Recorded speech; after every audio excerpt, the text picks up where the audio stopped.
puts pressure again on them in terms of catering for their own medical expenses. And sometimes we've seen cases of many workers here in the country and also across the globe, some of them opting to even take their own lives, and alluding that to the worsening situation or the things getting out of hand in terms of being able to sustain themselves. Now, one of the key concerns, again, here in the country for workers is the issue of job insecurity, the rise, of casual or informal work, the issue of, collective bargaining agreements. Because most of the time, again, despite the fact that the government and the president might announce an increment in wages, some of the employers do not actually, implement that, and they do not see to it that the workers who they have employed do indeed get that particular increment.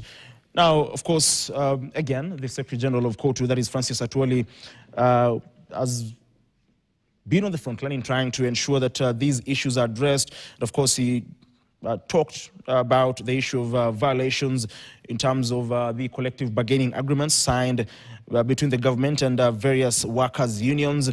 And the worrying issue here is the lack of commitment to these collective bargaining agreements, something that is, some argue, is an invitation to industrial unrest. So we'll be waiting to see whether, the president will indeed issue that particular increment, and whether employers will align with it and ensure that it is fully implemented. But as well, apart from that, whether the president will address the crucial issues, apart from the issue of, wage increment, the key issues that are affecting millions of workers here in the country. Of course, this particular morning, I'll be joined in not so long by Dr. Peter Mbai, who is the Secretary of Economic Affairs within the DCP party, which is led by former Deputy President Rigathi Gachagua. Of course, he is here to help us make sense of today's celebrations and the expectation of workers, as well as the economic situation here in the country. Very good morning to you, sir. Good morning to you. Many thanks for making time. Very well. Thank you so much for having me. Very well. Very much. Now, Dr. Mbai, one of the key concerns today is the issue of, the wage increment and the economic situation. You, of course, are an expert in that particular front, and workers do say they want 23% salary increment or wage increment from the head of state. Last year there was a 6% increment, but the Federation of Kenya Employers are pushing back. They're saying, if there is to be any increment, let it be 5%, not even 6% as expected last year. So I don't know what you make of that. Thanks so much, and good morning to our viewers. It's very simple, Jan. Simply the cost of living is too high. It's extremely too high. And we are trying here to say, what is it that can match? Of course, the FKE wouldn't want to pay more. But the cost of living is way much above the livelihood of every Kenyan.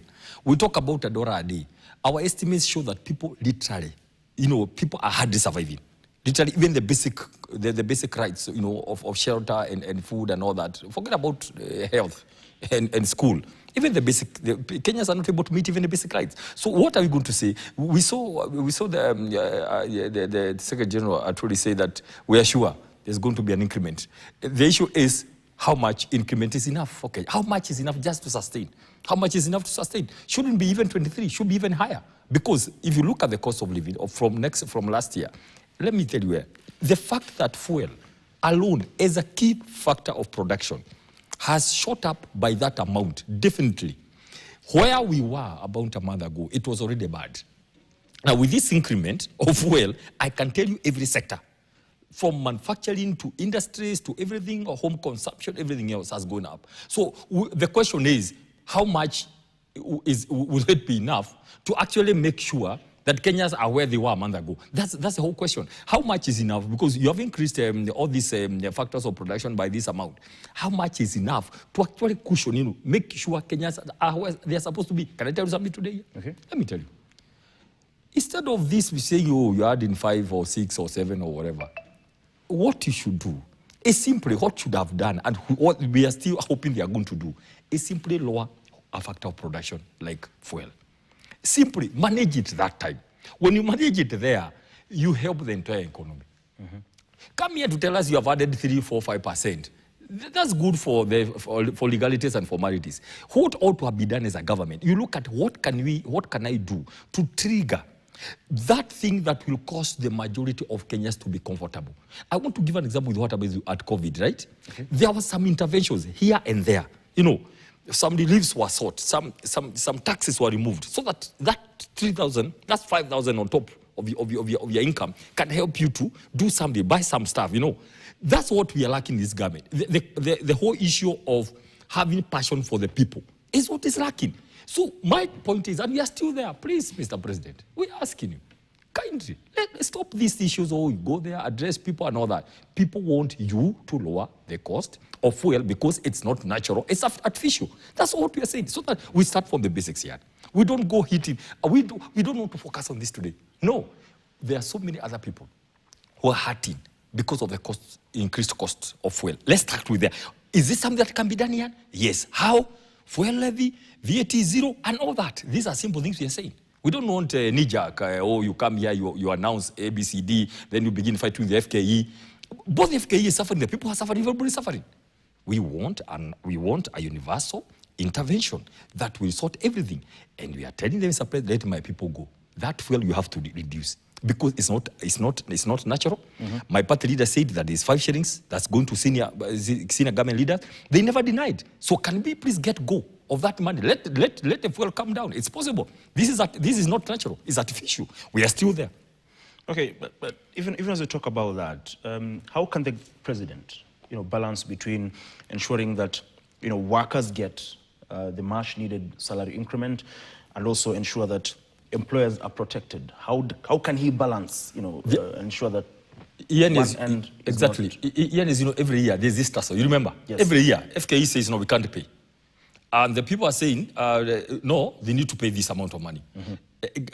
Can I say this? There has to be that minimum, of course, every year, because of it has to reflect the natural inflation and the cost of living generally.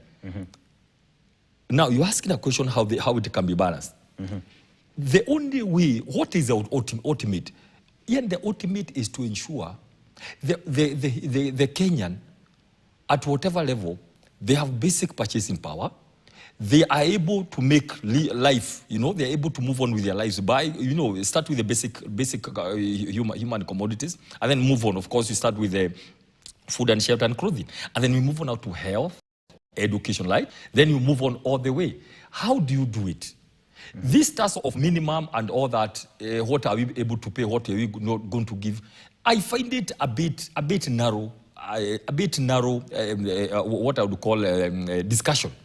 What I would look for when you talk about an economy and the power of the people, Ian, is what is it can you do to inject or empower the larger people? I mean, the bigger fraction of the people.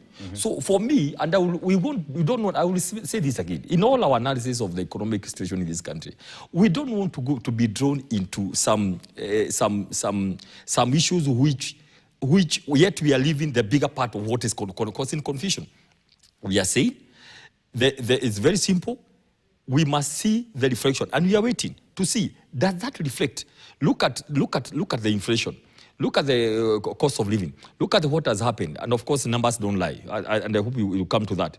But we're saying we want a figure that reflects the high cost of living and to cushion even that cost of fuel. Because you cannot tell me you are going to add a few shillings, but the fuel is up with 20 shillings. How do you expect me to cope with the balance? That's a question we're asking ourselves. So we don't want cosmetics. Don't come and tell me you announce 40 shillings addition for diesel, for example, 30, and then some cosmetics bring it to 20. Then you come and add something in saving account, which is not able to make me maneuver or handle this issue of, when COVID came, we say, okay, because you're not able to earn, we are going to bring ABC reliefs to ensure at least you are surviving. That's what we are saying. Dr. I'd ask you, you've talked about, the issue of fuel. And one of the key concerns with the cost of fuel in the country is the issue of taxation, because we pay a lot in terms of taxation, or taxation amounts to one of the highest percentages when we tabulate the cost of fuel per litre here in the country. When we talk about employees and employers, they also talk about high taxation. How big of an issue is the issue of taxation in the country, and how can we ensure that we balance it? Because if everybody from all the ends, of people from all ends are complaining about taxation, then it means our taxation regime is a bit, one would say, high, or is hurting almost each and every Kenyan. So how can we handle that particular issue? And the other concern about, for example, taxation on fuel is that we have made it to look like we are depending on revenue from fuel, because we're generating a lot of money from the taxation on fuel. So that means we've made fuel as a revenue stream. Should that be the case? Now, I'll answer your question in two ways. First of all, you ask about taxation. Let me tell you, one of the biggest problems we have with this government, it is the appetite to tax the already taxed. The appetite to squeeze, by the neck. I was told yesterday, some 5 buses landed in Naivasha, made up of KRI staff. 5 buses. So guys go to everyone, literally harassing business people. That's a very poor strategy of collecting money. So what should be done? And we have said this consistently. Don't have an appetite to go squeeze the necks of the people who are already paying taxes. Encourage them, right? And I'll give a comparison. Look at what happened in 2002. When President Moi left, the revenue was 200 billion annually. Within a year, Kibaki was able to hit it at 800 billion. By the way, actually by within that 1 year, he had not even started new revenue basis. It was simply the good feel factor that, guys, tulipe ushuru, tujitegemee. Now, when this government came, 2024, it disrupted the first finance bill that caused the opposition to go to the streets. How do you get elected and within 1 year you are allowing opposition to go to the streets? How do you allow? It means there are poor policies that you are making. And so we have been saying, please expand the tax base. First of all, let that person who have been paying, who was already in your bracket, feel happy to pay. Why? Because they know they are going to get services. The feel-good factor that was there in 2002. That, let's pay. And then services began coming. People could see the highway without being told to pay for toll. People could see, okay, there's a connection between the money we are being asked for and the kind of things we are seeing across the country. Now, here comes the issue of wanting to squeeze more. Look at where we are today. Okay, any ordinary Kenyan who is at a tax bracket, now you are raising, instead of going to expand, let that woman who is not paying 100 shillings or 50 in the market also bring on board. So you are encouraging the ones who are able to be in the bracket. Then you are bringing other people who are not. That small person, that 10 shillings, let them pay. And make sure they see why they pay. Of course, the delivery service. But what do you see today, Ian? One, we have an illegal housing levy. Why is it illegal? Bro, if you want to tax me, I will come and sign and say, I want that house. I have to sign.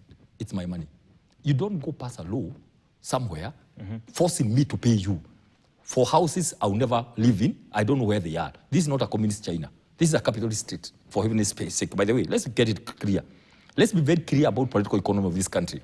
So then you come and pass some laws, introduce SHA. Today, the majority of people who are already in SHA, they are just saying it's a scam, it's not working. But you already went and forced me to give out money for services which I'm not enjoying and which I don't want. And by the way, for record, please. Okay. And I'm just advising teachers. You'll be taken round, you'll be taken round and round. Finally, what will save you? Agitate for your own private insurance. State officers in this country don't do SHA. State officers don't do SHA, including the president, the CSs. The PSs, they don't do SHA. Judiciary don't do SHA. Parliamentary Service Commission don't do SHA. They have a private medical insurance.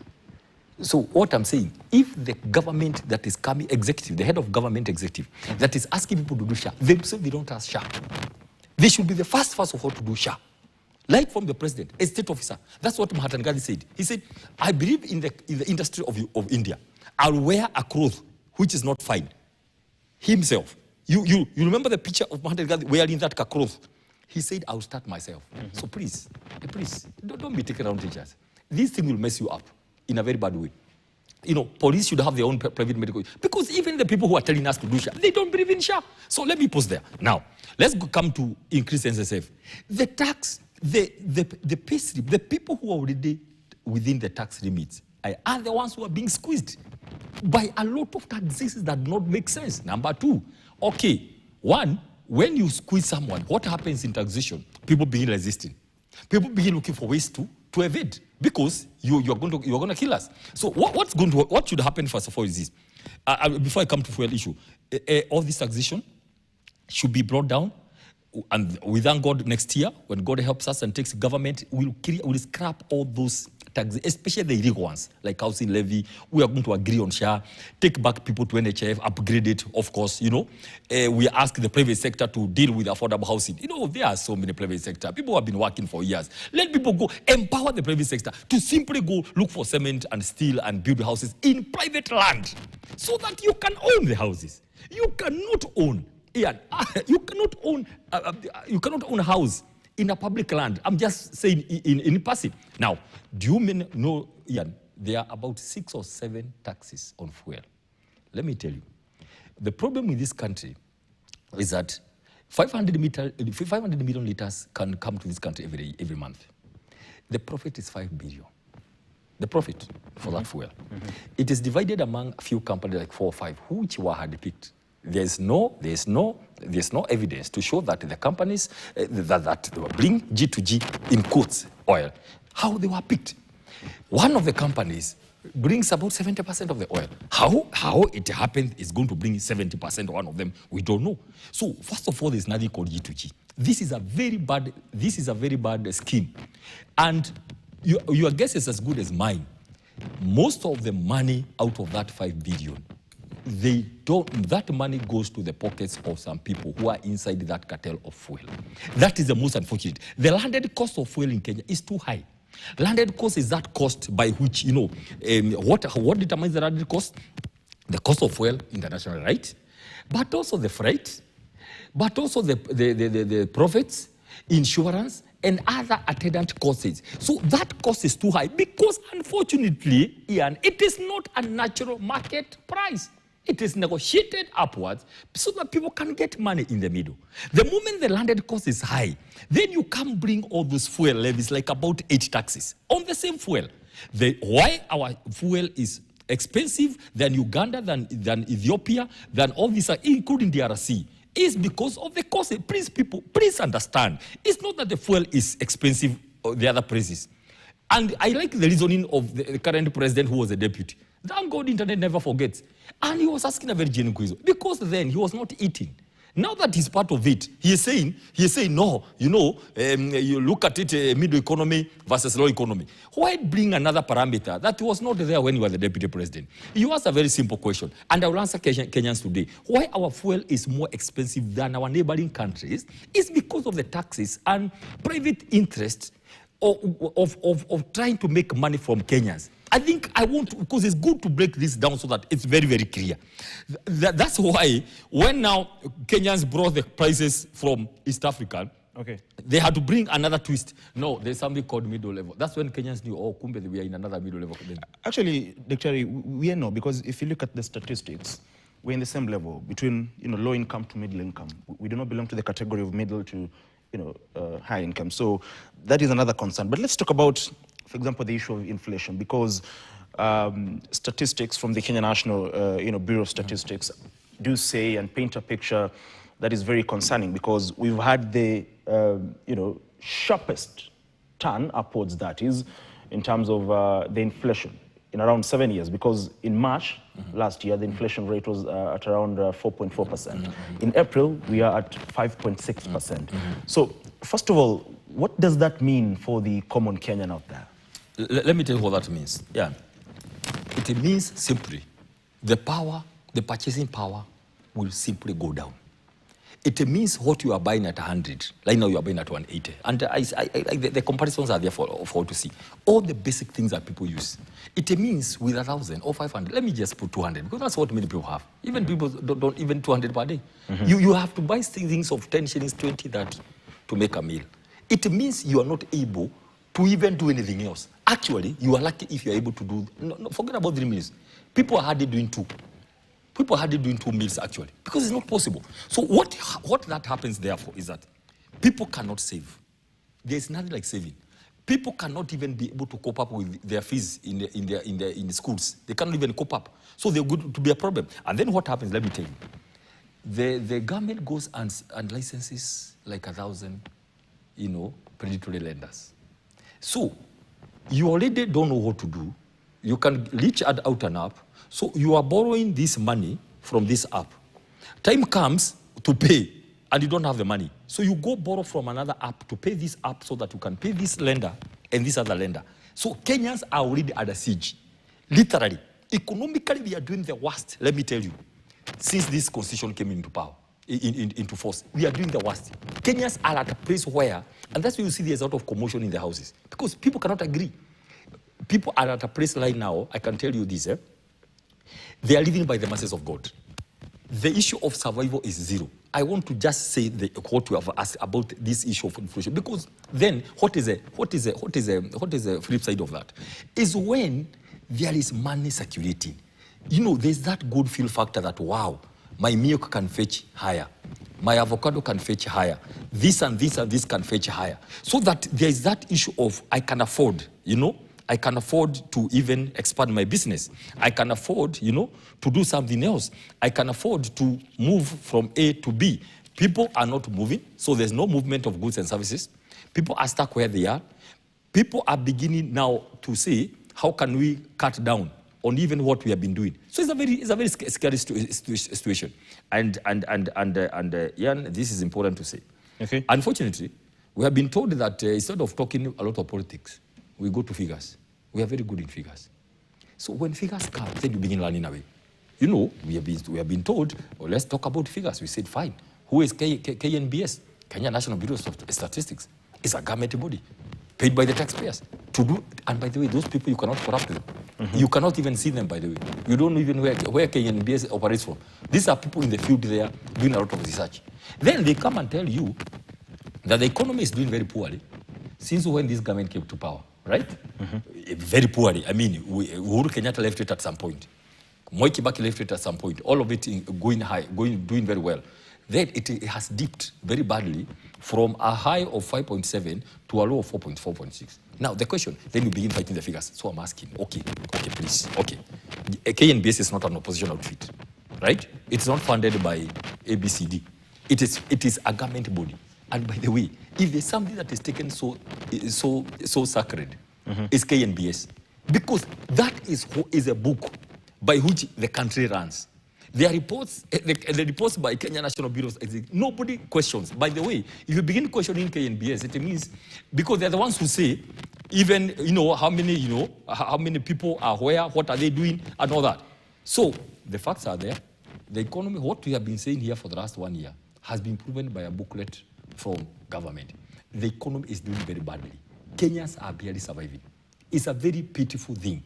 Added to the issue of taxation, this government got it wrong. And I can tell you, one of the factors that will be on the campaign or on the ballot box next year is the issue of over-taxation in Kenya. That is one thing. Besides other thing about private interest in public programs, corruption, corrupts of institutions, killing of all the independent bodies and all that, the issues, all these issues of incompetence, gross incompetence, lack of capacity to govern, and all these kind of things about doing the wrong things with money. That one of the things will be over taxation. People are tired and they are angry. Because you cannot come and say that I'm going to pass a law to tax me without my consent. It's not going to be possible. It's not going to be possible. So that a few people can be making 600 million per month. Somebody can be walking in and getting X amount of money. That's what we are saying. So yes, the economy is doing very badly. It's unfortunate, and luckily, it's not us who is saying. This is a decline we are talking about. And I can tell you next year, with this fuel issue, money going into private pockets, I can predict this thing will hit 4, if not less than 4. It could hit 3 digits. The economy, because nothing is happening in this country. The only construction happening is affordable housing, which the Auditor General have said that thing is illegal. Not myself, Auditor General. And we are very, let me tell you, by August, we'll be doing report 4. We'll be coming with statistics to show all the pet projects by this government, where our money has been going in the name of flagship projects. Affordable, SHA, e-citizen, all those projects. We are going to demonstrate all the mega projects you see here, all the mega projects. We want to be told who is bombers, who is doing bombers, at what cost, since when, who are they? PPP, Private-Public Partnership Act. Ian, it says 14 steps how it should be, including public engagement, public information, including disclosure, 100%. So these are issues we are saying. Okay. When we talk about economy and where we are going, not only I'm not sure where we are because we are doing badly, Ian, but even where we are going, it looks very, very grim. Fair enough. And they say, most sectors are affected. If you look at, housing-related costs, that includes rent, matters electricity, water, cooking gas. They say all that, in the month of April rose by around 2.4%. But we talk about all these issues, all these problems facing Kenyans, all those costs that they have to incur with the rise in inflation here in the country. But in the short term, to cushion Kenyans, what can be done? What is the solution here? Thank you for that, because like you say, we also live in Kenya. We are Kenyans. We are always leading. And we have been saying, we have been talking about these every day, by the way. Only that when we talk, somebody rushes to even fight the figures. I wish we can listen to each other. I wish we can just listen to each other, because we are Kenyans. Our people, everybody else is suffering across the country. Everybody is suffering. So, and we have been saying, please, Mr. President, we have to start where we must start. Let me tell you, there are no two ways. Please, we must reduce the price of fuel in this country. We have to be very consistent. And we are telling the president, if you allow the anger, and don't think Kenyans have forgotten, because that is one thing that is hitting Kenyans directly every day, even now. Number two, we have been telling him, release the pay slip. Allow Kenyans to live where they want to go. Let Kenyans be. SHA has been tested, it has failed. Please, let's go back to NHIF. So that he doesn't accuse us of inciting Kenyans against his administration. Please do it before we tell Kenyans to do it and demonstrate that at the ballot next year. It's very simple. Now, we said very well, please remove the fuel levy. Because during times of crisis, don't tell me you want to do for me infrastructure and stadiums. During when I want to survive. Remove it for now, for another 1 year, until then your economy of the fuel stabilizes. But because the economy and the fuel is not, the prices are not determined by international issues, it is artificial, that's why he is not reasoning. Because if it was true like COVID the way it came, and Uhuru Kenyatta said, well, we have to survive, what do we do? And he began looking at reliefs for Kenyans, naturally. So we are asking the president, if for sure this fuel, the way you are talking about, please remove the fuel levy, the one we added, 7 shillings, right? That will increase, will reduce the fuel by another 7 or 8 shillings, right? Reduce, make it zero, the VAT on fuel for now, okay? So that we reduce it again. Let fuel go back where it was, at least. That's what I'm saying. We're not asking you to reduce it to 150 or 140. Let it go where we were for this 1 year. Because Kenyans are suffering. This is a very simple request, a very simple submission. So people don't tell us, oh, we are just accusing government, we are not giving solutions. We gave that solution. Let it go. And the stabilization fund had 20 billion. They removed 6.2. Okay? Remove another 5 billion so that we manage fuel going into the future. You asked about a solution. That's what we have been saying. We have been very consistent on that issue. That's what Kenyans want to hear. And, Mr. President, there's the issue of taking money. Right now, this housing levy, there's too much money moving around. Too much money who nobody knows where it is. You'll be shocked when we talk about government, we do an audit of the housing levy. Properly. How much have been collected? Okay? Mm-hmm. How much have been collected? Where is the money going? And who has been being paid this money? How much have these houses been costing? Where do we have 34 consultants in the State Department of Housing? What do they do, 34 consultants? Who pays them? How much? Where does the money go? Where if you can track the money, where does it go? Those are the questions we are going to ask. And those are the questions we are asking. So when we are going to unveil our 4-year report card, those are the questions, and we don't want any more stories. We don't want politics. We'll go to the issues. On the record, we ask questions, we expect answers. And that's when you tell Kenyans, don't wait for 2027 to make a decision. The decision about this government, we are going to make it this August. On economical level, at the economics. Let's talk about money. Let's talk about taxation. Let's the 4 years. For 4 years. And please don't come tell us about inspection. The 4th year, we should be looking at finished projects. No. So on one end, Dr. we talk about, scrapping off some of these taxes. We talk about high taxation, but on the other hand, we also talk about projects that need, to be completed, to be done. On the other hand, we are saying the government should not borrow. So how can the government generate revenue to undertake these particular projects? That's a good. Let me tell you how these things work. And I'll tell you about this relationship of political economy. Is where you interlink politics of the day and the economy and how you need to move forward. I'll give you an example. Now, when Kibaki came, there was a big problem about this road because it opens a whole lot of, all the way to Garissa, to Moyale, to Ethiopia, to Somali. So what did he do? He went to World Bank, borrowed 27 billion. Immediately the whole place opened up. That's what you do. There's nothing wrong in borrowing. Let me be very clear. Nothing wrong in borrowing. Even yourself, even everybody. But borrow for production. Don't borrow for consumption. The problem we have today, Ian, a lot of money we are getting from outside, it is getting lost so that the productivity bit is not seen.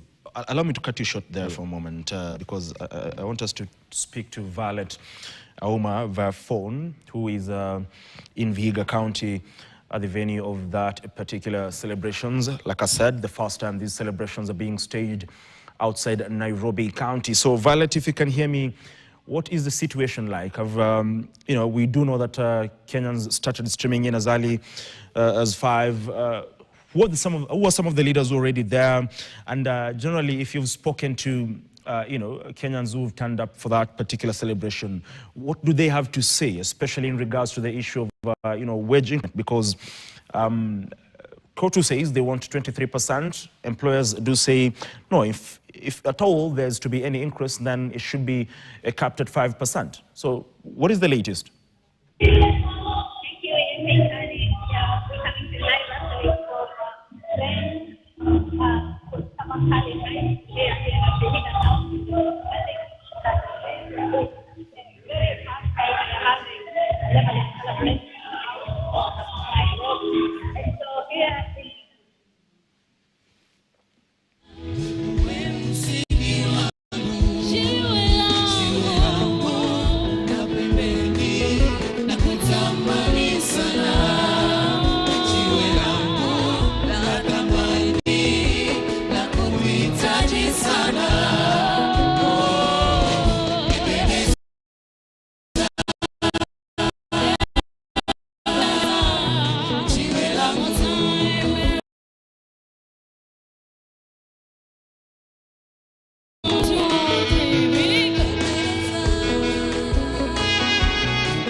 of course, apologies for the mishap in terms of communication, but I'm told now we can speak to Violet. Violet, if you can hear me. First of all, what is the latest? Have leaders started streaming in or not? What is the situation? And probably what time are we expecting the head of state, that is Dr. President William Ruto, to, of course, land, and that will signify the start of that particular event. So what timelines are we looking at in terms of the head of state and leaders streaming in to that particular venue? Yes, thank you so much.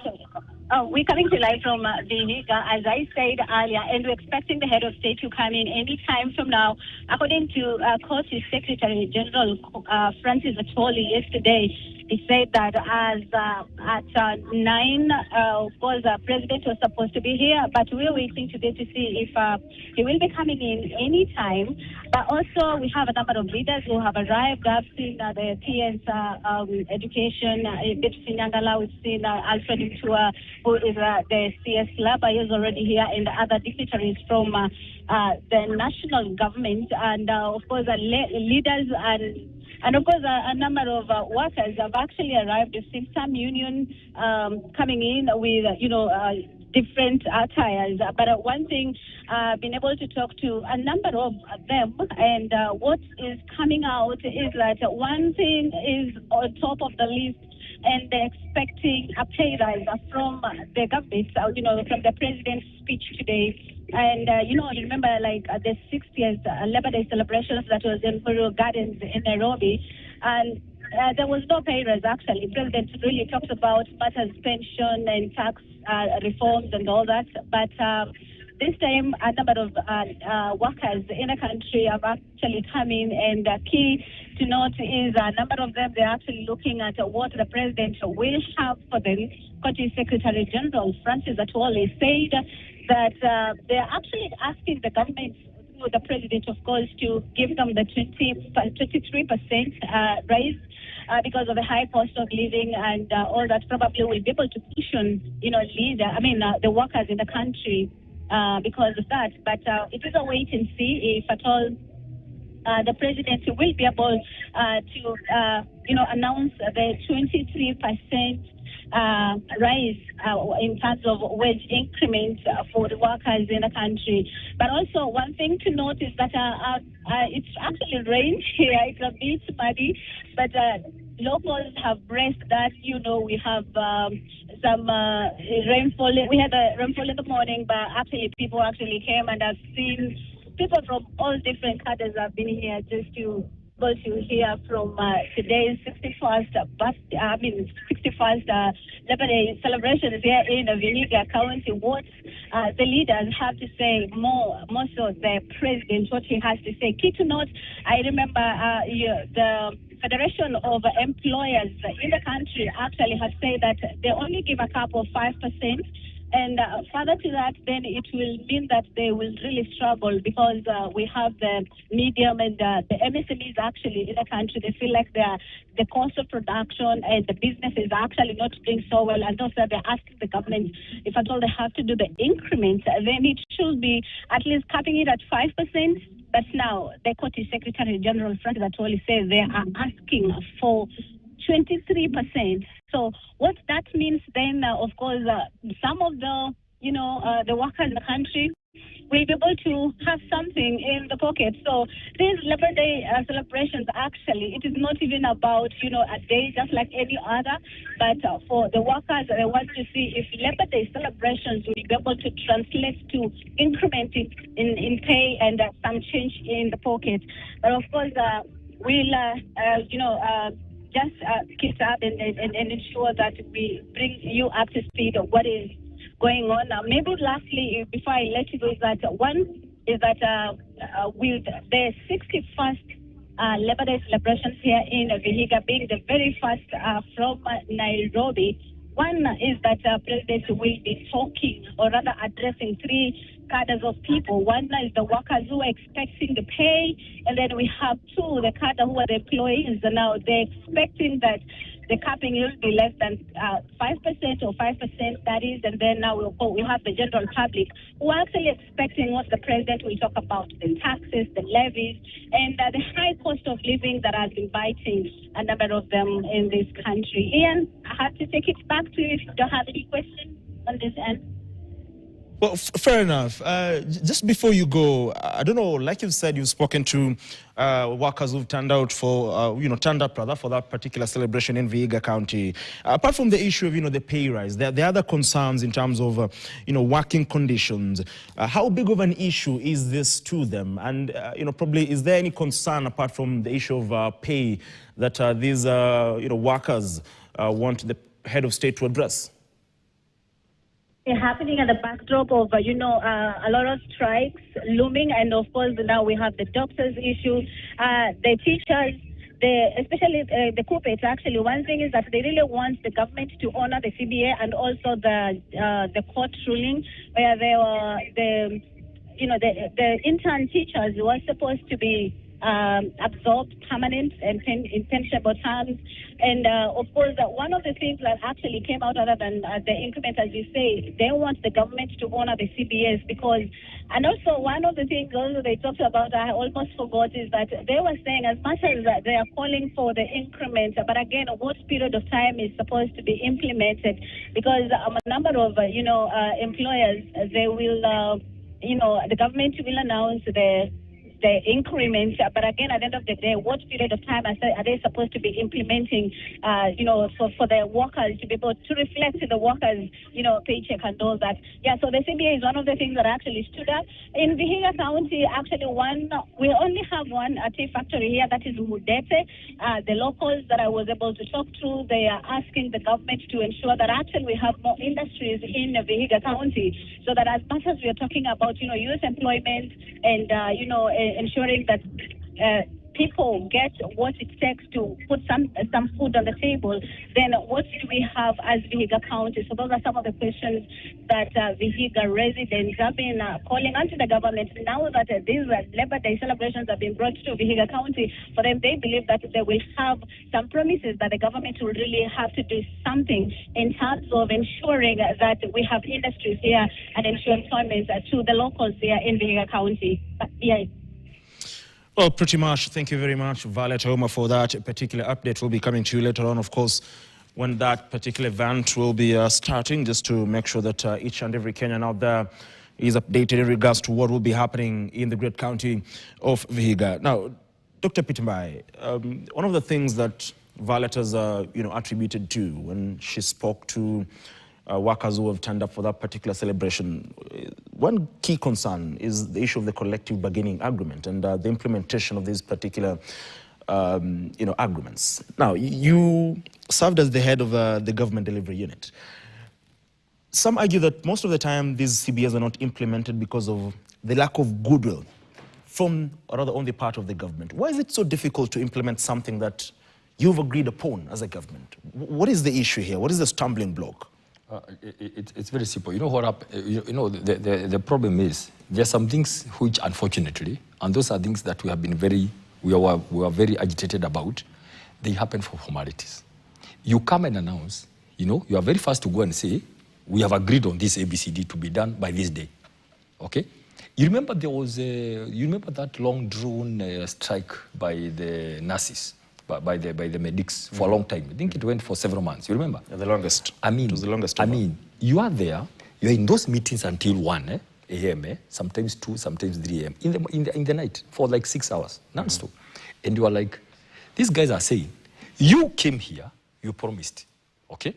And they would come and say, you government came here. They promised about this CBA. They say about this agreement to do ABCD. It's now you want now to come and tell us about another one. Yet the other ones have not been done. Let me say this. Please, don't go and swear by the Bible here next time that you want to be the President of the Republic of Kenya, because the buck stops with the top. Let me tell you. The buck stops with the president. These things is about how you structure your government. These things is about what you want to be known for. If a CBA has been signed as a head of government, ensure it is done. Don't go because that's one of the acquisitions I remember very well.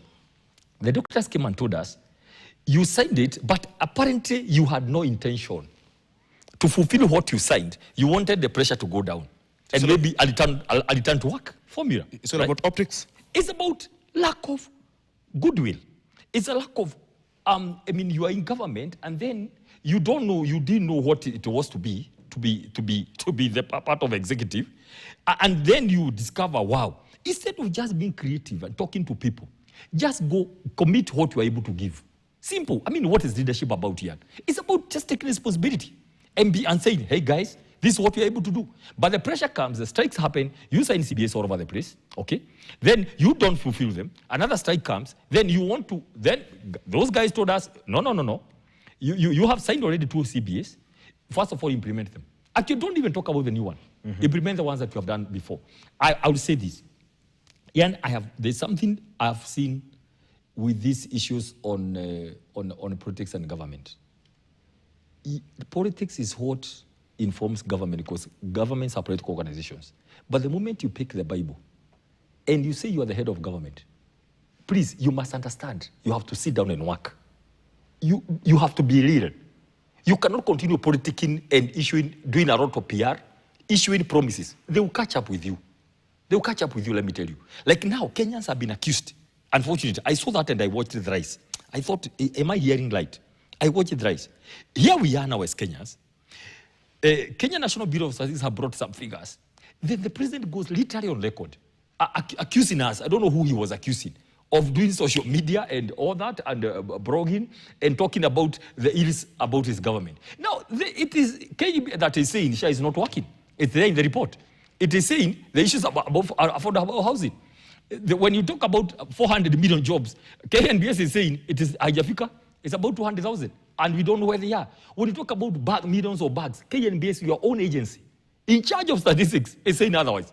But then you come and accuse us that, oh, we are spreading things on social media. Oh, we are saying ABCD. Let me ask you.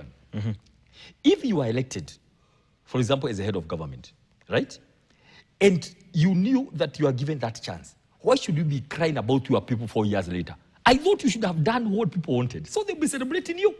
So don't blame anybody. Don't. You can never blame God or the people of Kenya. It is you who took power. It is you who said you want to lead the country. It is you who made lofty promises. Some of us went there to help you.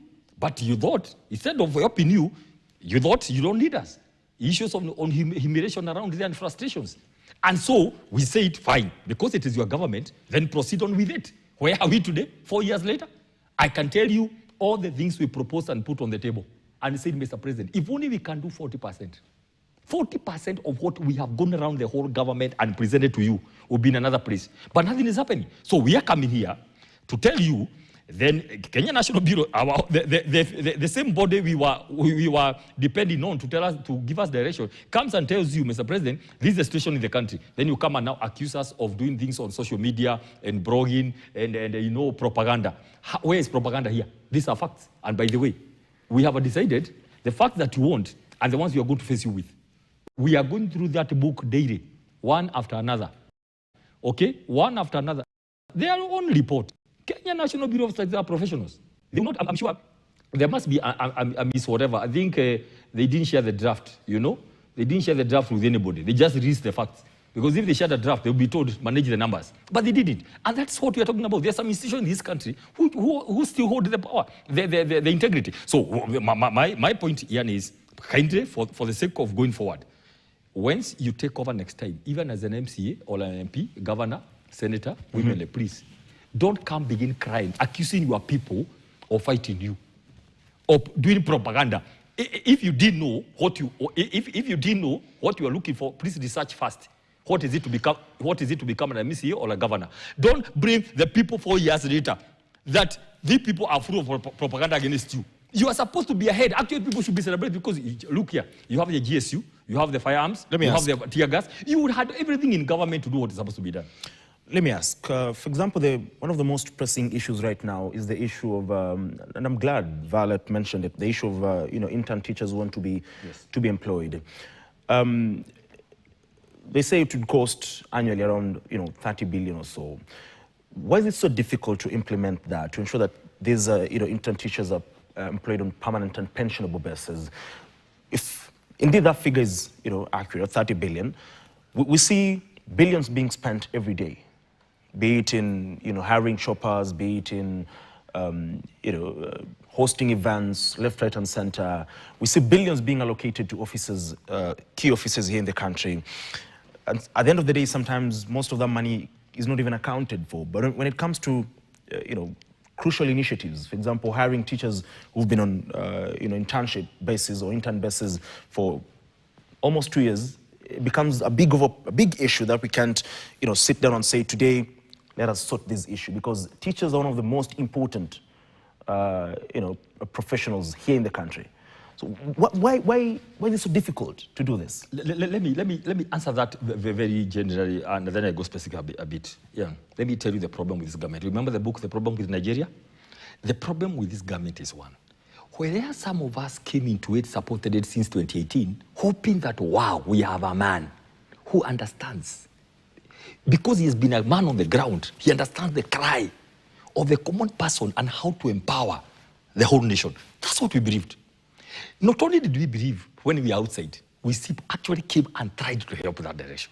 We couldn't sleep. We were not sleeping every day, coming to think, what can we do? Mining, sports, trade, investments, agriculture, health. Okay? Now listen, unfortunately, we discovered, now I want to answer your question this way. We discovered, we were alone. The kind of motivation by the people in power who we were helping was different from what we were dying to do. It was about, can I make money first? Can my wealth be at par with the Kenyatta family and Moi family? So no, we got lost. Because that was not our intention. It was to serve people. So that's what I'm saying. Money is available for other things. Okay? We go borrow money, loans, literally. We go borrow 5 billion from World Bank to come and dish out for political reasons. We are not together. We cannot be together. We go, you don't know. We go get money until IMF is asking, not anymore. It's not me who is talking, it's IMF. Don't come anymore because we don't understand you. If IMF cannot understand you, who are we to understand the president? If IMF, World Bank, International Monetary Fund, does not understand what's happening in this country, we are not, how can we understand? Because as we have been saying these things, but people say it is politics. Oh, we are talking this way and that way. We know what we are saying because we have been part of this thing. And we are saying this, and I'm saying this here. You cannot keep on saying you have hired 120 teachers. The only teachers hired by this government is 56,000. The 44,000 are not hired. It's so unfortunate. And you're asking a question, what does government exist to do? Simple things, right? In the whole world. One is security, health, and education. Minimum. That is what governments across the world are supposed to do. So when you fail on issues on security, on issues on health and education, we are done with you. Before you tell us something else. And you have asked a good question. Why? The question is very simple. The priorities are wrong. Let me ask, you've quoted the figure, 56,000, only 56,000 teachers have been, hired. Where exactly do you derive these statistics from? No, what we know, to be fair, 56,000 teachers have been hired since 2022, okay? Now, then they say we have hired another 44,000, the interns, which are not hired. Let's be very clear. Putting teachers around internships, putting teachers around interns and saying them they are hired, they are not hired. What I know, there are teachers which have been hired. What we also know is that the promise was to hire 100,000 teachers every year. So we want to know where the other teachers are, because that's the promise. I mean, we'll go back word by word from the plan that was there. So yes, there are teachers who have been hired, but the figure they have been given is 56 plus 44. And we are saying 44 are not hired. So I don't know. Let me ask you, that's why these Labor Day celebrations, they are formalities. Go back and do what you're supposed to do for the workers. Go back and do what you're supposed to go for the teachers. Go back, allow teachers to have their own insurance. Don't push them under SHA. Yet SHA is not working. Simply go and do what you're supposed to do instead of coming for celebrations. Dr. Mbai, if I'm getting what you're saying right, is that the president is not doing what he promised. The president is not doing enough. The question would be, what would the opposition do today? And let's address issues specifically. For example, on this issue of intern teachers, on this issue of them being employed on permanent and pensionable basis, what would the opposition do if they were to take over power today to address this particular issue? Is this something that can be fixed overnight? Let me tell you what you are going to do. And there's a question you had asked here. I'll gloss it over quickly, then I come to your question. You asked a question, where would we propose government to get money to do 8 programs? That's a very important question. Sorry, I can merge it with that one. Okay. Yeah, let me tell you. The problem is not borrowing. I've given an example of how Kibaki borrowed to do the road, the highway. Today, everybody can tell you, even if we are paying for that road, it is worth it because it is spurred economic activity, right?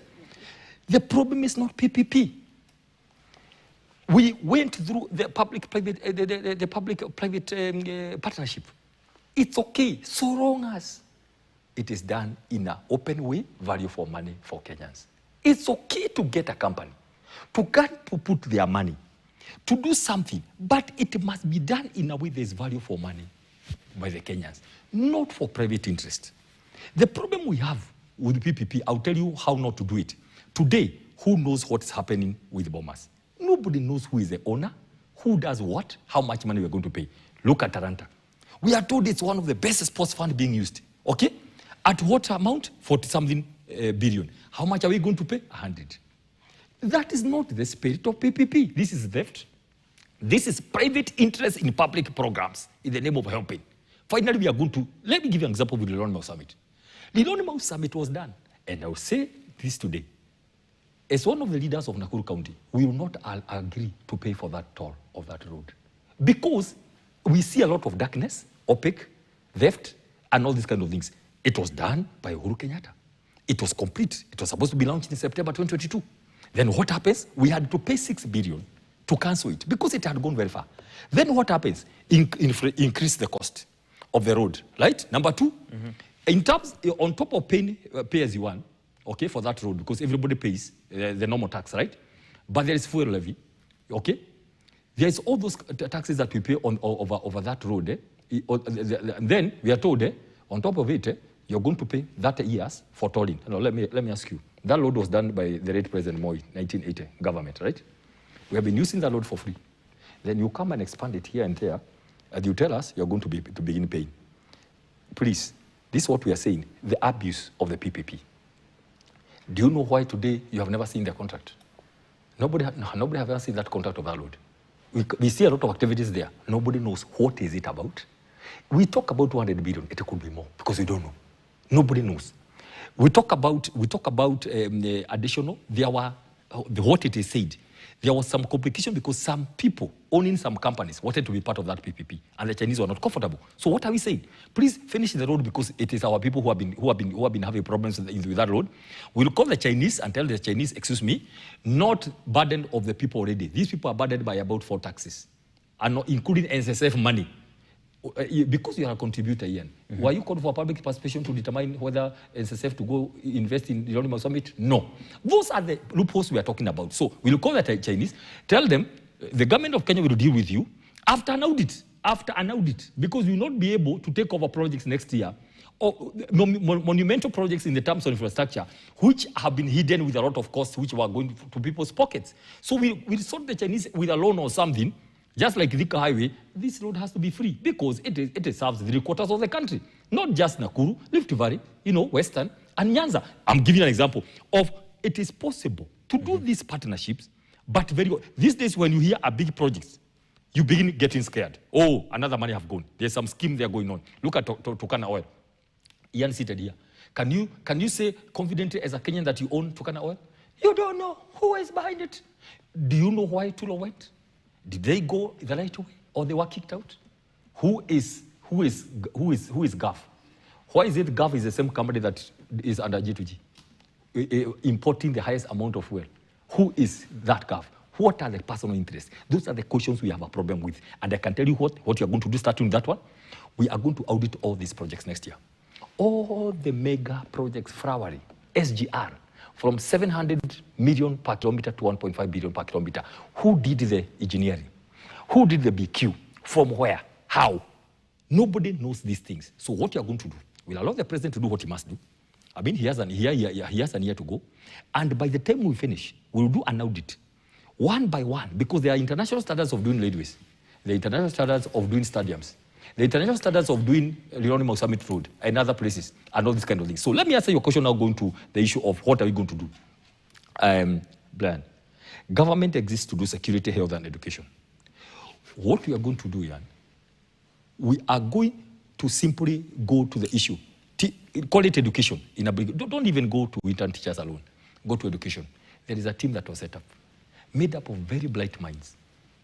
We'll tell them, we give you a week. The best brains on education sector. Come and tell us on this earth here, what can be done about education. We give you a week or two. Go bring the best brains. There was a working report party. So they will start from somewhere because these are Kenyans. I mean, we have to give it to them. They are Kenyans. Please don't come. What we are going to assure you in, we will not call them back to tell them, excuse me, make sure you recommend this or this. No. The same case with health. Go and tell us, hey, these are the issues we have been taking through this country. After that, Ian, we'll dedicate ourselves and swear that we'll do the right thing for this country. It is possible. The issues like internship, the kind of money that goes around here, with a budget of 4 trillion, with all these kind of things that happen, people are still suffering. Why? There are some people who don't, to them that's not a big issue. But to get 100 million to go to State House, each one be given 10,000 is very easy. Now, that's what we are saying about, I think we have the wrong leaders, because Kenyans, that's what they elected you to do. It's okay for you aspiring to be president to call people, give them wheelbarrows, right? Washing machines, yeah, mattresses, and all these kind of things. You know, this kind of drama. When you are the president, you don't do the same. Empower people to buy their own car washing machines. Go empower them. So we have a very practical issue here about how we are going to solve this country. But one thing we must do, we must swear into no greed. Number one, no primitive accumulation of wealth. That's the basic. Don't talk about, don't talk about the hardware. Stadiums. Don't talk about here mesmerizers and boombarazers with the SGR there, Mombasa Summit. And by the way, just to tell the people of Nakuru, we have lost for the last 4 years. Lanet Airport was done. Let me ask you, if you are very interested with the major mega projects, Lanet Airport was completed. It was done by Uhuru Kenyatta. The contractor was paid 80%. He was supposed to be paid, finish the work. The first flight was supposed to land in Nakuru in November 2022. Now, if it's infrastructure, then why do we spend so much money, government money? Why don't you open the airport? Do you know what happened? It was said that it's going to compete with the Edward Airport. It died. So let me ask simply, because I know the president is almost arriving and that event will begin in not so long.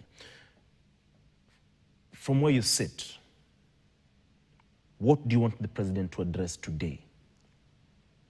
What would you want the president to stand and say, this and this is what I'm doing to fix the problems that we're facing, economically speaking, the problems that Kenyans are facing, economically speaking? The inflation has gone up, and like I said, from 4.4% in March to 5.6% in April. And that, by virtue of that particular increase, it reduces, income by 1.2%. So what do you want the president to address today? His address in Vihiga. I'll tell you what I want him to address, then I'll tell you what I think he's going to do. Okay. So one, he should simply come and admit that it was a slip of the tongue yesterday to blame you for talking about inflation. It was my government that did the statistics, yeah, that so that for real, maybe he had not been briefed.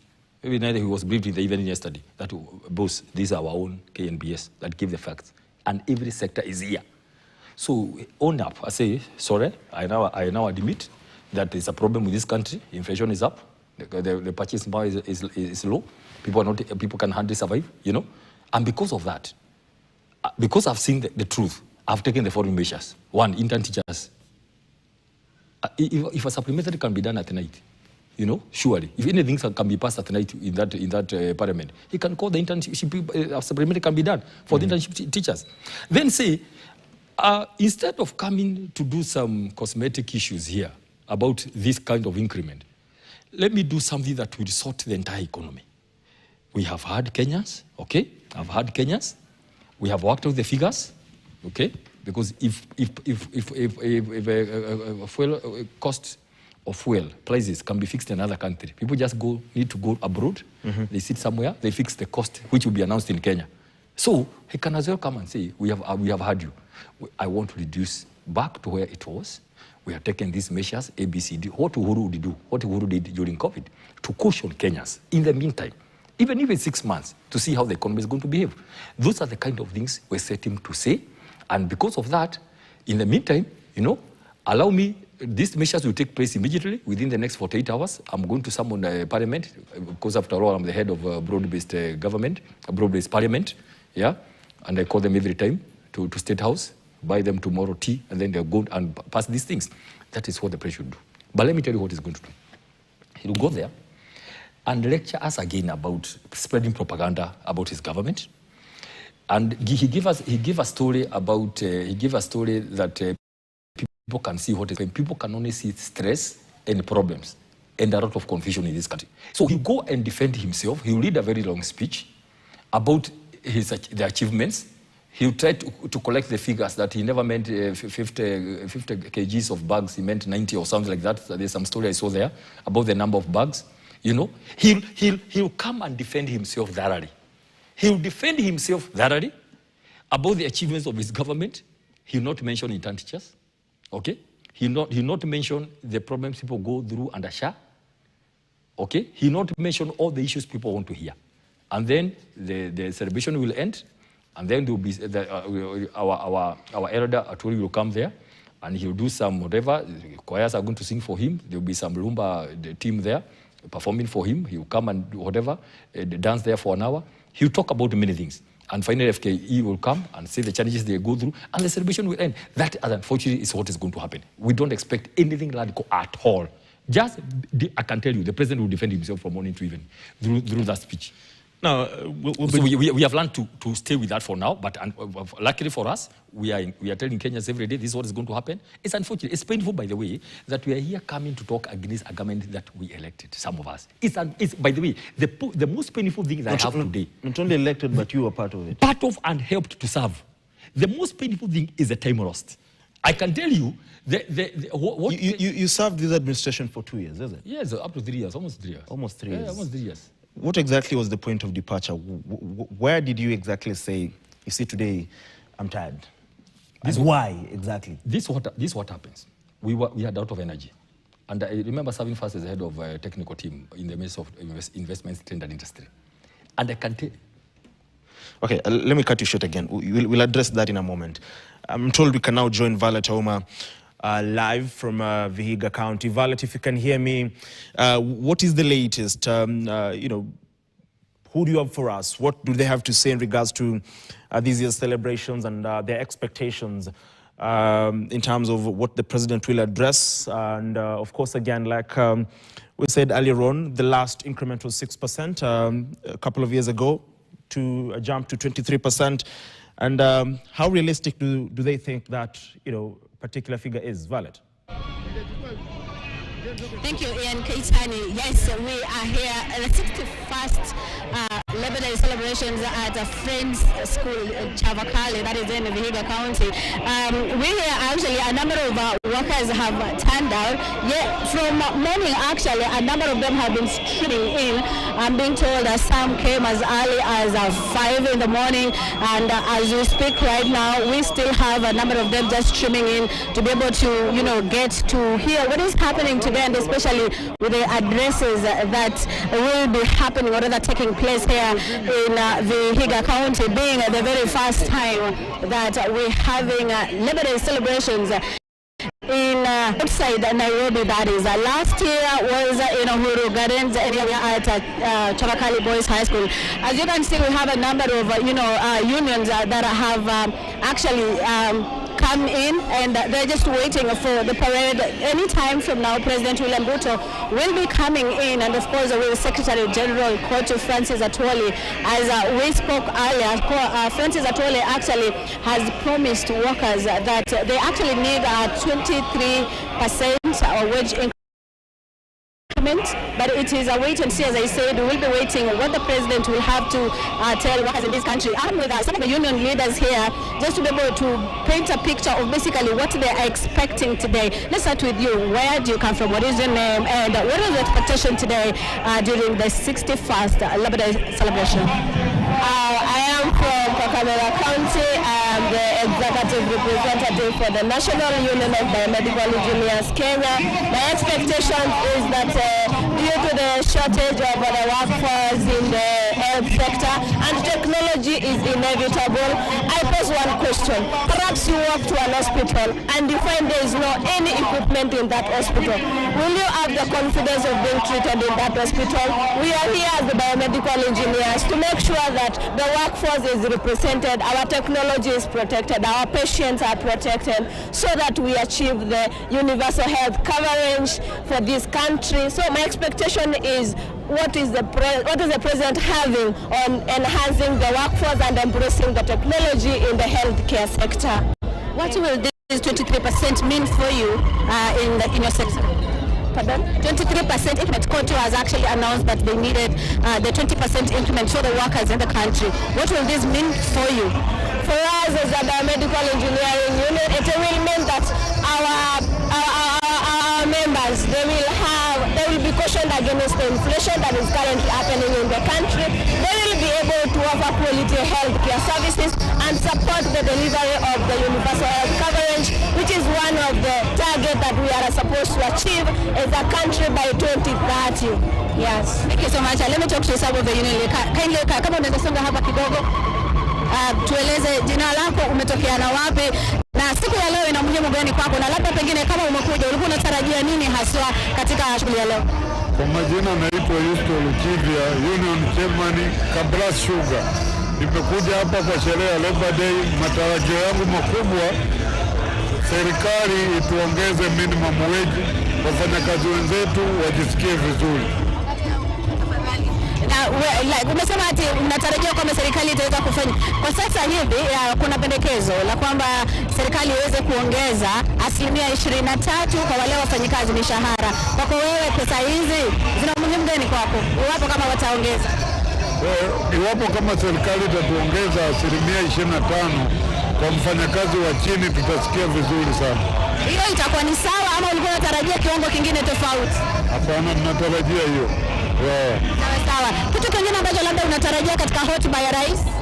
Kitu kingine ninachotarajia katika hotuba ya rais, angalie mambo ya contracted employees.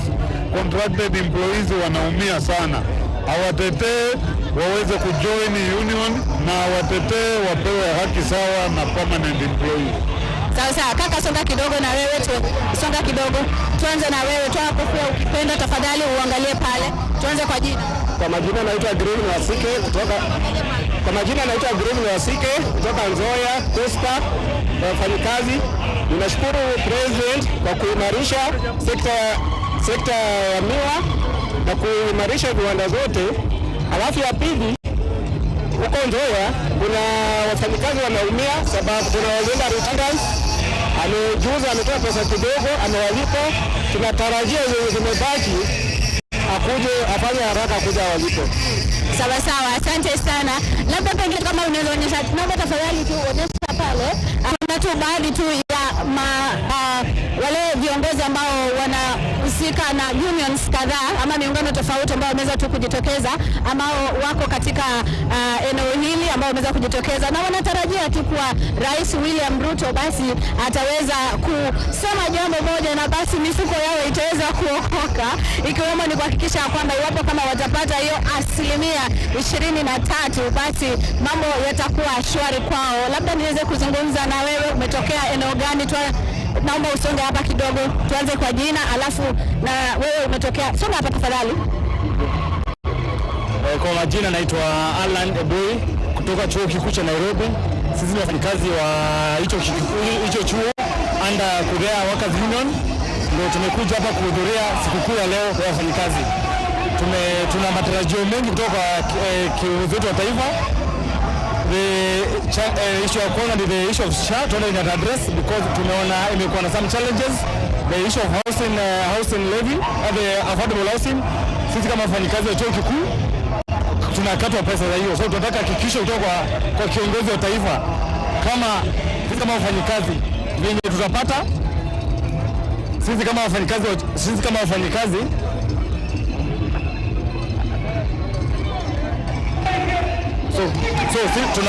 tumekuja hapa kusikia venye rais atazungumzia hilo jambo la affordable housing, because vile mnajua kila mfanyikazi kwa nchi hii anakatwa hizo pesa za housing.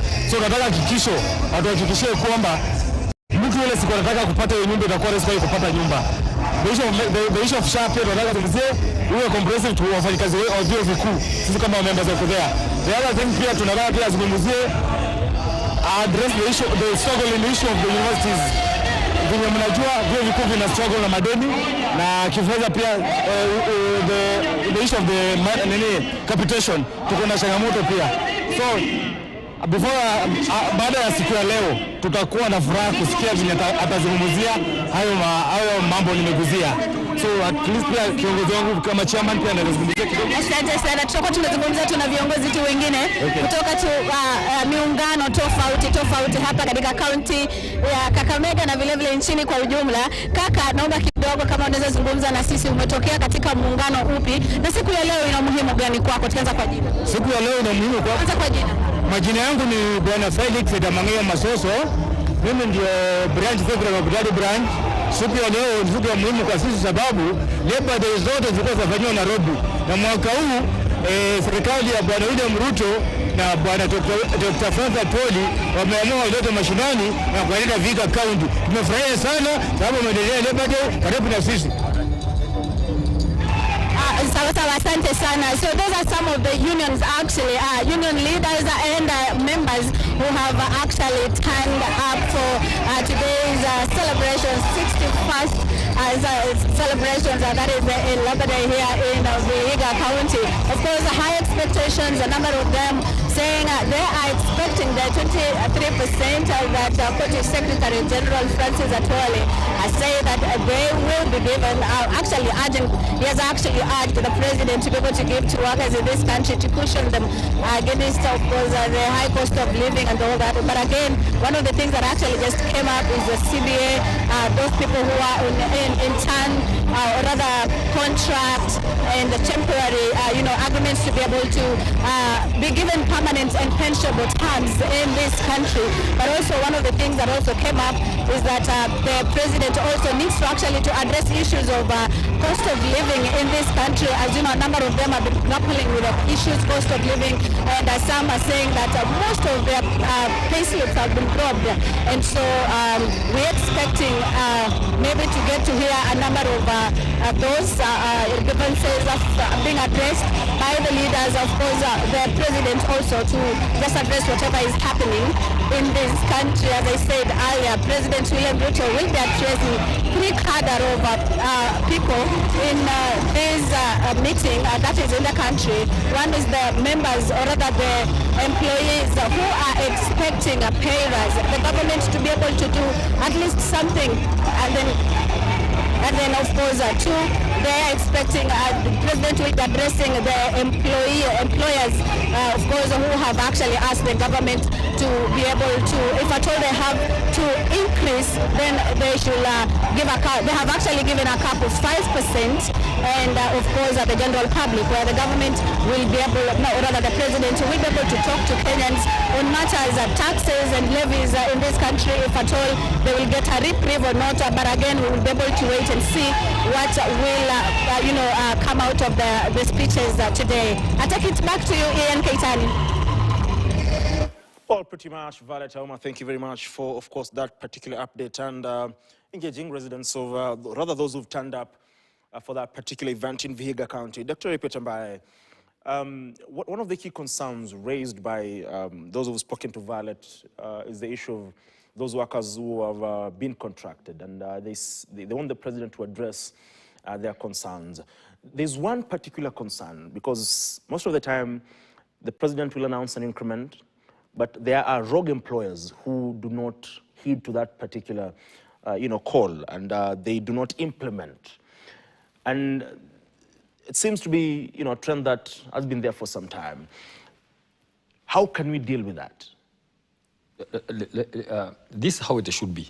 Remember, your work as a president is not to decree something which you know, that because both the workers are your people, but also employers are also your people.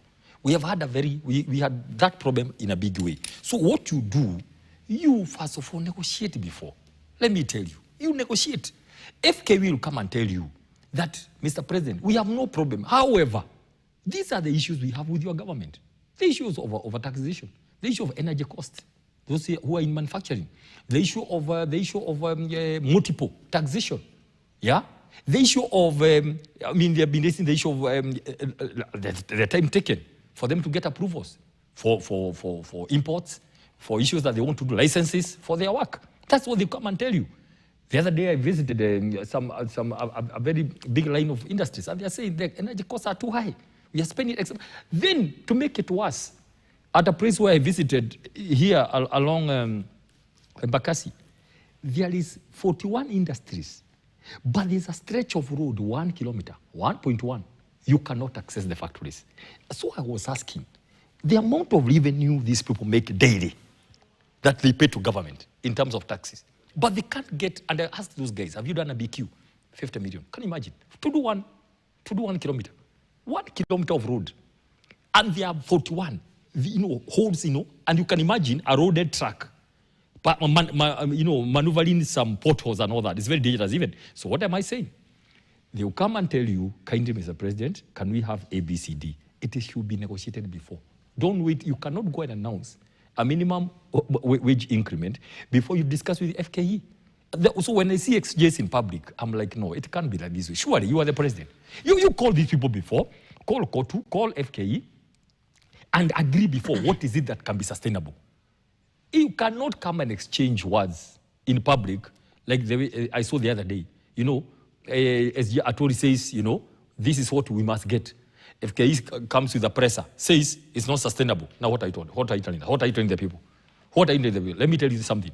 This is a presidential system. The buck stops with the president on anything under the earth. The only thing the president is not accountable for is how somebody will go to heaven. That one they can ask their bishop or their pastor. Anything else on this earth, on SHA, education, security, in Sekuru, Mwingi, it's about the president. Okay. Because you are the one who have the power to do these things. Don't allow people to begin. When you see people, doing demonstrations and all that, issues on internship doctors, issues on all that, you should be able to come and sit down. Okay? Listen to the technocrats. We have one of the best civil service in the world. Kenya, here. I can tell you because I've worked with them. One of the best. Please listen to the technocrats.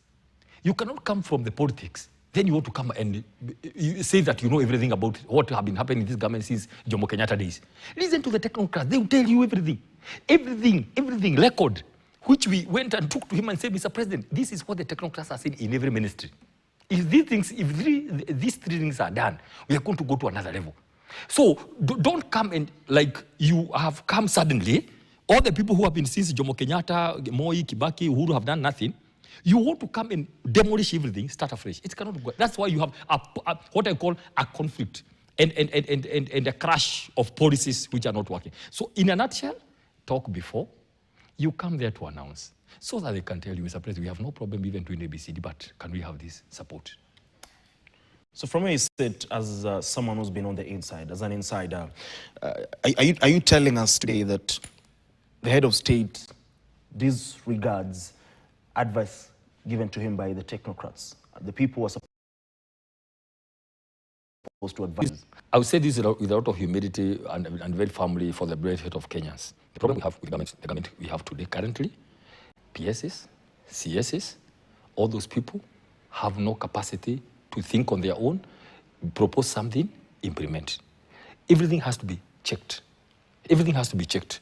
And a lot of things they don't see the light of the day, most of them. Because if they are not aligned to some short-term political interest, they will not see the light of the day. That is the truth. I can tell you that because I know. So what happens, technocrats do all the work. And of course, they present it to from the secretaries, they present to the PS to the CS. They go all the way. Then from there, let me ask you a question. Why do you think very, very senior people were arrested and never charged? Because their mistake was not legal. PS Liban, right? The PS, the DG of KPC and EPRA. Why? Because their sin was not legal. If it was legal, they would be in court today. But because it was a political sin, it was a political sin of noting of that they didn't inform the big boss what they were doing. Theirs was a political sin. So that's what I'm saying. If it was Kibaki will come and allow you to work. Let me tell you what's going to happen next year. Ian, briefly, we'll have a president who believes in himself. Not one who has gone and said, I've gotten the presidency. He'll be given the presidency by Kenyans. Okay? Among the people you see in the principles, one of them will be told, hey, guy, you are not the best, but you are one among equals. Be the president, be the deputy, be the prime cabinet secretary, and then get ministers. Then we are going to allow people to work. Just go to the head of state and government to take your policies, which is whether it's the best for the interest of Kenyans. We are going to have a working government. Okay. That's what I want to promise you. Because we're almost winding up. Let me ask you just one simple question. What is that one economic policy that you intend to have in place and implement that will turn things around, if at all you be elected as the next government, that is the United Opposition? Thank you very much. Very simple and clear. The issue, a public policy on finances. Because everything is about finances. Like you ask, you are promising things. How do you finance them? It's very simple. We must work out on the issue of taxation by Kenyans. We must make sure we generate wealth. We generate money internally. And if you must get money from outside, we must make sure every coin that we get from outside goes to production. What goes to production, not consumption. That is one key policy we are going to have. I will tell you this in finishing, 70% of the challenges we have in this country today, 70%, all what you see, can be sorted with the political goodwill. People sitting together and agreeing, administratively, by the way. All the policies you see here, from agriculture, simply say, no personal gain, no corruption, no killing of institutions. Let's do the right, by doing one thing, let's do the right thing. 70%, that percent is what now will need the law. Maybe take to parliament for the law to be amended, okay, on all these kind of things. 70% can be sorted within a month. When people sit together and agree, how much time did they take to have free primary education? It needed only a president to say, from Monday, I want all the kids to go to school. It's simple, political goodwill. That is what we are lacking. That issue. So it's not that the government is very difficult to run here. It's the people who are in power. They don't understand why they came to power in the first place. So their motives and their priorities are wrong. And that's why from the word go, majority of Kenyans today, they don't feel part of this government because they feel it's not their government. It's not representing them. What did I say? 70% of all the problems we have in this country, from financial to health, education, right? All kind of things you see can be eradicated. Please, Ian, we will not concentrate just on hardware. Hardware is meant to cause you to think there's work going on. What is hardware in this country? Infrastructure. Oh, we are doing airport again. Oh, we are doing we are doing SGR. So that people can feel there's work doing. We concentrate on the software. Okay. What is the software? Ethics. Okay? Stop corruption. Don't have greed as a leader of the country. Stop accumulative of wealth at the expense of people. Stop lying, right? Stop overpromising. Stop, it's me. I've looked for money here. I've instructed PS to do this. Stop the I, me, and myself. Once you handle the software, the hardware will take care of itself. Okay. We will have people who believe in servant leadership, not about it's myself and my own. That's what we are working on. As the United Alternative Government, it's going to be done. We are all set. We thank God for the people, very much for the young people, who many people said they are not going to take to register as voters. Finally, we have proved them wrong. Out of a target of 2.5, they have done 2.3 million plus. Okay, to show that what the problem was bring the kids to the people, the young people. Congratulations, thank you so much. We are now moving to the issue of IDs. The people who took IDs, and they have taken too long to come out. Others, January, imagine, February, January, November, December. We are telling the Department of Registration of Persons, please release those IDs immediately. Okay. That's the next phase, and then we are going to move on program. So please, I want to sell hope today. Please, Ian, allow me to tell Kenyans, please don't give up. There is tomorrow. We are just waiting a few months. We are very keen about taking over this government and demonstrating by action, because some of us are passionate. Ian, it's not about money, it's not about titles. Some of us are passionate about, please, Kenyans, believe there are some people who are passionate about genuinely changing this country for the better. We are still here, and we can do it. Fair enough. I want us to cross over now to, Vihiga. Let's get what is happening over there before we come back and wind up this particular conversation.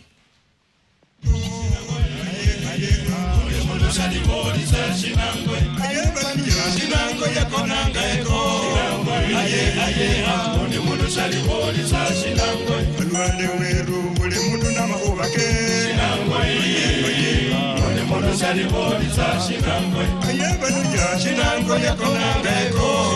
Aye ha buli mundu salibodi za shinangwe. Atoli weru buli mundu na makuba ke.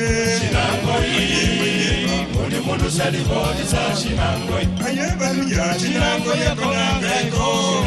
Aye ha buli mundu salibodi za shinangwe. Abaku mwene buli mundu na makuba ke.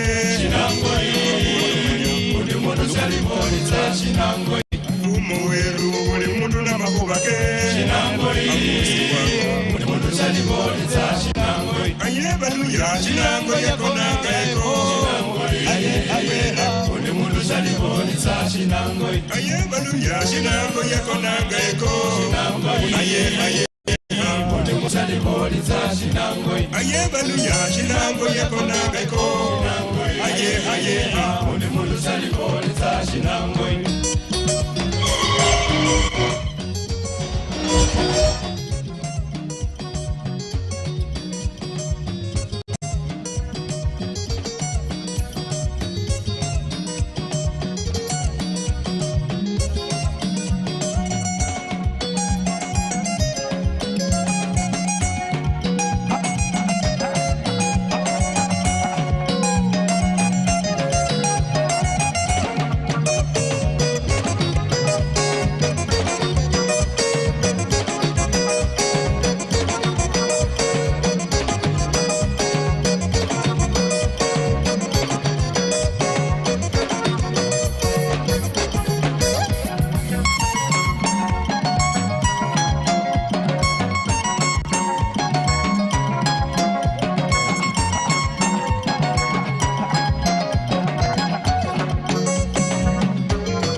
Yes.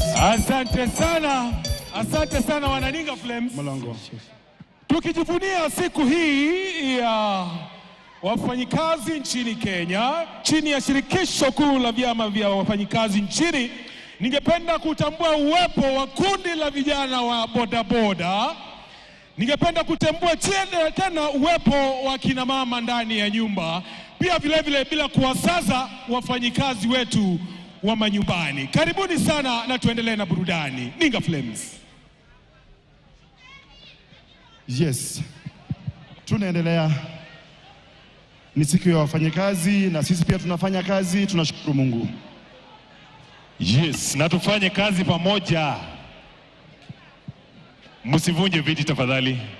Ukisikia imekubamba unasimama, tuna dance pamoja tunaenda hivi DJ.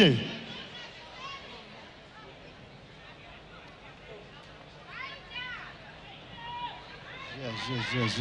Right.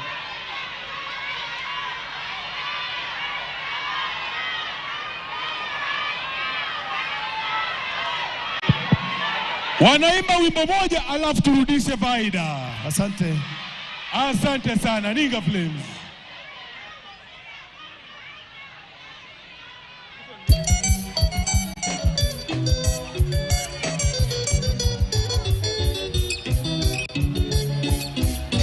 Inyanga y'olwalero Nobuyanzi.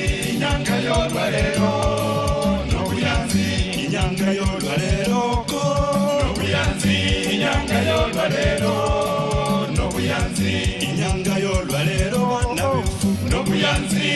Inyanga y'olwalero Nobuyanzi.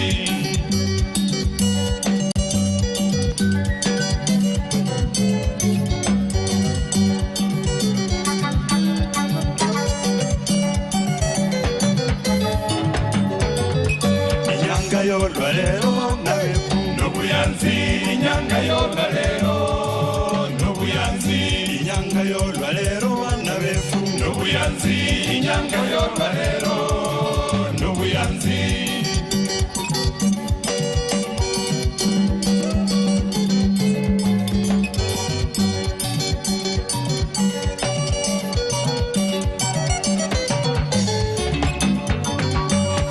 Mufale mawa, Karola Indela, Wanyafu Mufale mawa, Karola Indela, Wanyafu Mufale mawa, mwana wefu, Karola Indela, Wanyafu Mufale mawa, Karola Indela, Wanyafu Mufale mawa, mwana wefu, Karola Indela, Wanyafu Mufale mawa, Karola Indela.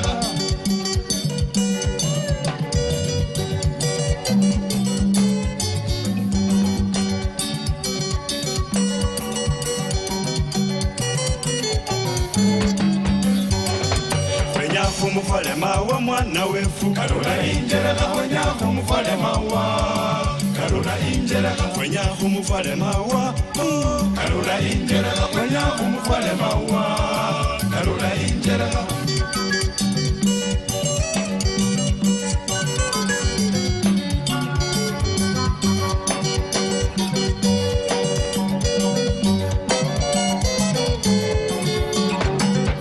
Arusi y'olwalero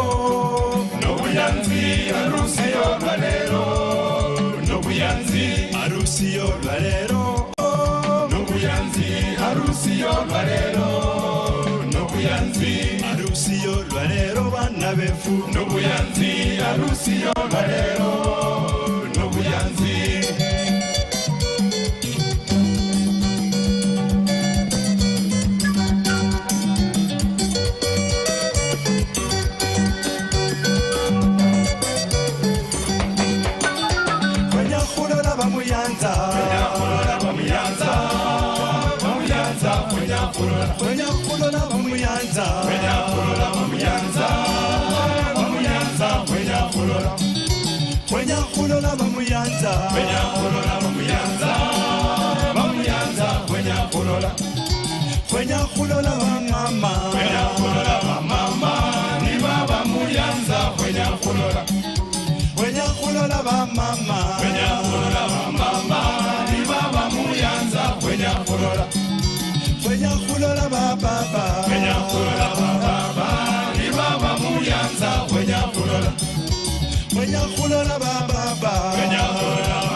Basiani, ni baba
Mutiso.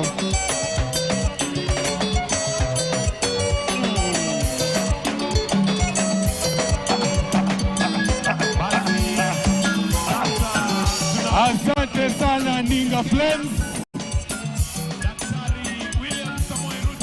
Asante sana wananinga. Tupigie wananinga Flames makofi ya lazima jamani. Asante sana. Mlisema faida arudi.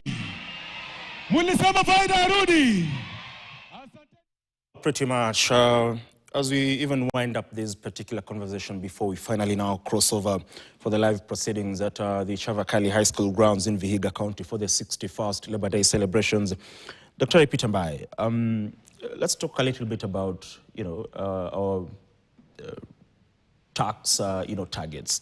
And according to the Institute of Public Finances, that is the IPF, in its 2026 shadow budget, they do say that, the government has an ambitious budget, and they term it as, overly optimistic, because we target to collect around 2.76 trillion tax revenue for the 2026-2027, and they term it as unrealistic and overly optimistic.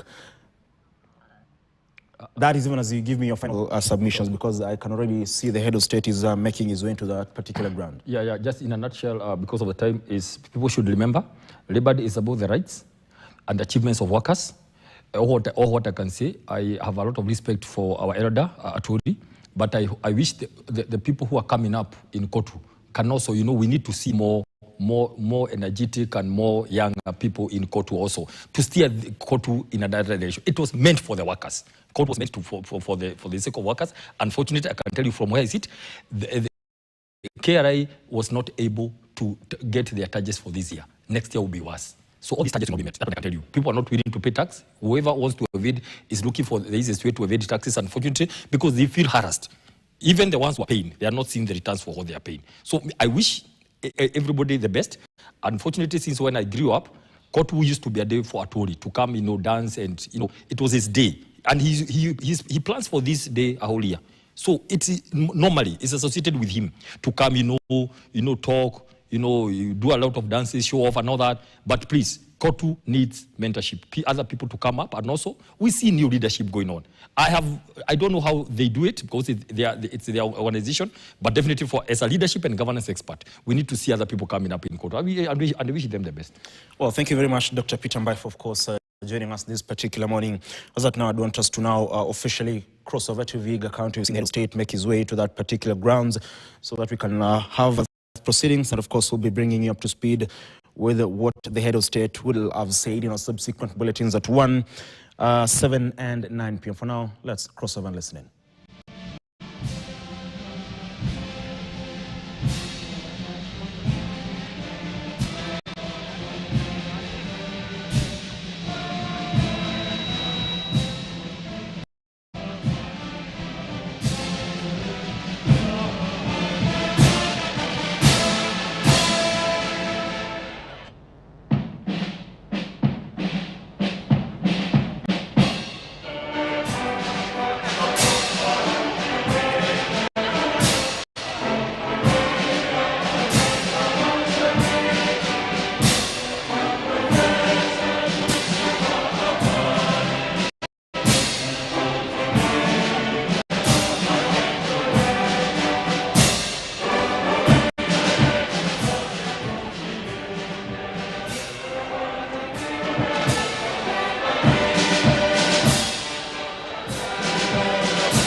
Tukiwa tungali tumesimama, Mheshimiwa Rais, naomba niwakaribishe wale watakao tuongoza kwa maombi. Nimkaribishe Imam Omar Mudave na Bishop Evans Achanga watuongoze kwa maombi. Assalamu alaikum wa rahmatullahi wa barakatuh. Tuamini na tuombe. Bismillahirrahmanirrahim. Kwa jina la Mwenyezi Mungu mwingi wa rehema, mwenye kurehemu. Alhamdulillahi rabbil alamin. Sifa zote njema unastahili wewe Mwenyezi Mungu. Ya Allah, tunamleta mbele yako Mheshimiwa Rais William Samoei Ruto pamoja na familia yake na viongozi wote kwa jumla na Wakenya. Tupe amani na utuepushe na kila shari. Ewe Mwenyezi Mungu, tulindie taifa letu la Kenya, utupe upendo na amani baina yetu. Tushushie mvua yenye baraka, utusamehe makosa yetu na usituadhibu kutokamana na madhambi yetu. Uwalinde wafanyikazi wote katika taifa la Kenya, uwaruzuku riziki ya halali kutokamana na kazi ya mikono yao. Tupe amani, utulivu, baraka, mwanzo wa sherehe hii na mwisho wa sherehe hii. Kwa hayo tunaomba na kuamini. Amin.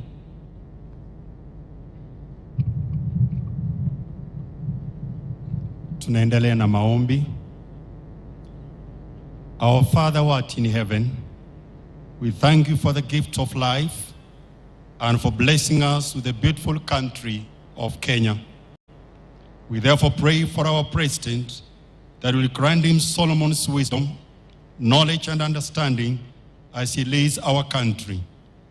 May you surround him with wise, selfless and God-fearing persons who will give him a wise counsel. Father, we pray for his family, that God will keep and preserve them according to your word in Psalms 91. We also pray for all the national and the county leaders and their families, that God will keep and preserve them. We further pray for the peace and prosperity of our country, even as we thank you for the rains that are enabling us to have enough food, and ask that you protect our country from destructive rains. Holy Father, as we celebrate this Labor Day, we remember all the workers and their families, and pray that you will abundantly bless the work of their hands. We therefore humbly commit today's celebration into your hands for your blessings and guidance. We pray all this in the mighty name of our Lord and Savior Jesus Christ. Amen. Kwa heshima naomba tuweze kuketi. Mheshimiwa Rais Daktari William Samoei Ruto, Rais wa Jamhuri ya Kenya na Amiri Jeshi Mkuu wa Majeshi ya Ulinzi, Waziri Mwandamizi Daktari Musalia Mudavadi, Spika wa Bunge la Kitaifa Mheshimiwa Moses Masika Wetangula, Waziri wa Leba Daktari Alfred Mutua, mawaziri wote mliofika siku ya leo, makatibu wote waliofika wakiongozwa na Katibu wa Leba Mwadime PS for Labor and Skills, Katibu Mkuu wa Koti Francis Atwoli, mabalozi, Gavana wa Vihiga Daktari Wilbur Otichilo, magavana wote waliohudhuria, wabunge na viongozi wa serikali kuu na serikali gatuzi, wafanyikazi ambao leo ni siku yenu ya kusherekewa na ya kuwatambua. Mheshimiwa Rais, naomba tuanze kwa burudani, na siku ya leo we have a popular artist, Harry Ritchie, popularly known for his hit song Vida. Also we feature Vihiga Chorale, who are a seasoned chorale musical team from Vihiga. Na kitu cha muhimu tumeona Rais tukijitayarisha ni kwamba hapa Vihiga mapeka ni lazima. Kwa hivyo sasa naomba tuende kwa kipindi cha burudani kifupi, kisha tuendelee na ratiba yetu ya leo. Burudani, uwanja ni wenu.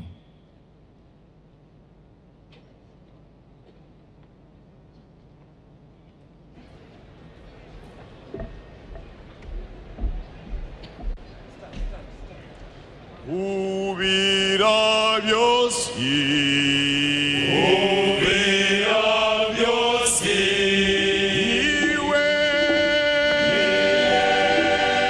Yesu,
musakura nyasaye mari kugosi akoraga umurariri biwe nabisukuru bibyange byose bamare kugasizwa haleluya.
mwenyeji wa hapa Vihiga County.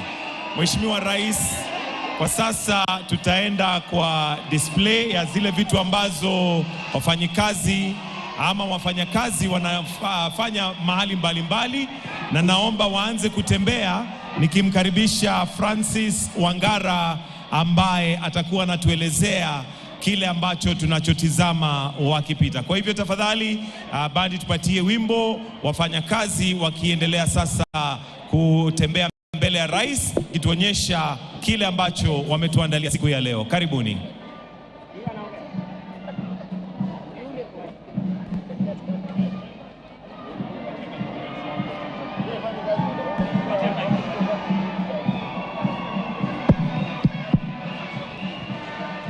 Asante sana Mheshimiwa Rais Dr. William Samoei Ruto, viongozi wote ambao wameandamana na wewe siku ya leo, pamoja na deputy wako, pamoja na waziri wetu wa Leba na katibu mkuu Dr. Francis Atwoli, Mheshimiwa Musalia Mudavadi, Mheshimiwa Moses Wetangula na wengine wote. Sasa ni wakati ambapo tunataka kuwaonyesha kidogo ambacho kinafanyika viwandani, na tunaanza na KOTU ambayo unajua ndio siku yao ya leo, na kuhakikisha ya kwamba wafanyakazi wote katika nchi hii wanahakikisha ya kwamba siku hii ni siku yao. Kwa hivyo na washukuru wote ambao wamekuja na kuungana na sisi siku ya leo, siku ya wafanyakazi, ambayo ni siku kubwa sana kwetu sisi. Tujue ya kwamba kazi inafanyika viwandani. KOTU imeamua ya kwamba siku hii ya leo wanazingatia mambo yote ambayo inahusu wafanyakazi, na kama hawa mama wa KOTU, wasichana wa KOTU na